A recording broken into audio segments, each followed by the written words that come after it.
here with Carl, the CEO of Octoplay. So Octoplay has partnered with Betfair and Paddy Power in the UK. How have your products been received so far, and what was the thinking behind these partnerships? So, I mean, the thinking is natural, right? Like, as a new supplier, we really need to, we need to establish ourselves in the market, and who best to do so with other than, the biggest operators in the industry, right? Traditionally, we have very strong relationships with these people. They believe in what we do, and they believe in our track record. So, it was a good choice for them. It was a great partner for us. And yeah, in terms of the games, they've been received extremely well. Like, we have a lot of experience developing games in these markets. We know what the players want, and I think, even though we're just at the beginning of this, we're very happy with the numbers that we've seen. And what does Octoplay have in store for 2024?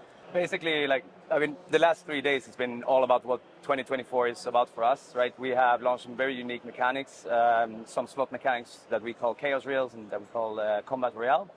And these are like completely new mechanics. They haven't really been around in the industry before. They're just unique to us, and they've been extremely well received here. So what we do in order to kind of be responsible with how we innovate is, instead of just doing completely new things every game, when we come up with something that we really like, we then dedicate ourselves to that and say, like, let's say that we're going to explore this mechanic throughout several games throughout the year. So our combat mechanic, for example, we're going to make at least 4 of those this year, and then we're going to, if it keeps working, we're going to keep making them. So that works better for us, instead of just like doing it once and then, like, maybe it didn't work or didn't work the way that we wanted it to, we just leave it behind, right? So with the new innovations that are coming this year, like what you see on the stand, like at this year, is what is going to come, throughout the rest of the year. It's just in new permutations, in new formats, with new themes, with new maths, and basically, thoroughly experiment with the strong concepts that we have. And then on top of that, on the other side, we have, the core content, stuff that we know how to do. Like, we don't just innovate all the time. We do some core portfolio mechanics as well. So tell us about your Jackpot Hunt. How did you decide on the mechanics and the design? There's a few different parts to the overall idea of Jackpot Hunt. The core idea is that, from a framework perspective, instead of having jackpots be part of the game itself, and be part of the maths of the game itself, we actually layer it on top of all of our games. So as a player, you don't have to participate in Jackpot Hunt if you don't have to.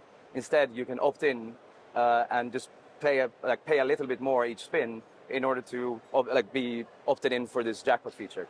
And what that allows you to do is you don't alienate players that doesn't want to play jackpots.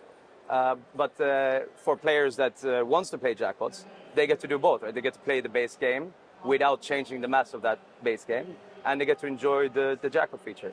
Another unique thing about Jackpot Hunt is it's extremely attainable. So instead of jackpots being this thing that happens once in a blue moon to your neighbor, this actually happens to everybody. So once in roughly 150 spins, you get into this amazing jackpot feature. You get a chance to win a little bit of cash, and if you're really lucky, you win a big cash prize.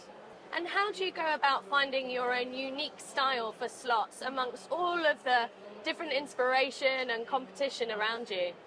So I think it's very easy to take strong inspiration from the industry, and I think as an industry we should look at what everybody else is doing and think how could we do that better? How could we do that different? To me, there's a big difference between doing that and just blatantly copying people, which I don't think is something that we should do as an industry. But we need to look at what works in the industry, and we need to kind of see how we, with our identity and with our DNA, can push that forward or reinterpret that into a different mechanic. That's one part of it, and that kind of goes more to the core of our portfolio.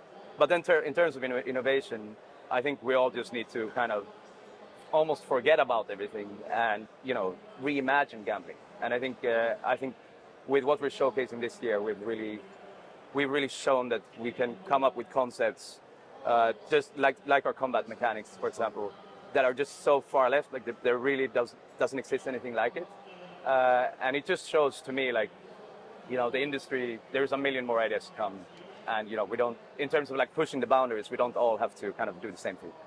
And what does the roadmap of 2024 look like in terms of regulated markets? The question for us might as well be, what does the roadmap look like? Like, our roadmap is for regulated markets, right? So, we will launch anywhere between 48 to 60 games this year. And all of them will be available eventually in all of the regulated markets. Some of the regulated markets goes a bit slower. And we're only 1.5 years into this, and we still have a lot of markets to expand into. And when you expand into new markets, you can't naturally launch with all your games. It's kind of a process. But we'll have close to 100 games at the end of this year.